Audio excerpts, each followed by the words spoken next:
Hi everyone, welcome to Techno Hacks. In today's video, I'm going to show you how to log out of your Roblox application on mobile device. Watch the video till the end and don't forget to subscribe to our channel if you have not yet. Press the notification bell so that you'll never miss another upcoming upload from us. Open up your Roblox application first. If you want to log out of your Roblox app, then the process is quite simple.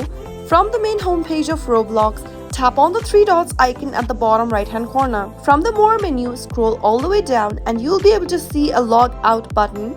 Give it a tap and in the pop-up appearing, it'll ask you if you're sure you'd like to log out of the account. Tap on Log Out in the pop-up and that way you'll be able to log out of your Roblox app. Pretty easy, isn't it? I hope the tutorial was helpful to you. If it was, go ahead and give us a thumbs up. I'll be back soon with more videos like this. Thank you for watching.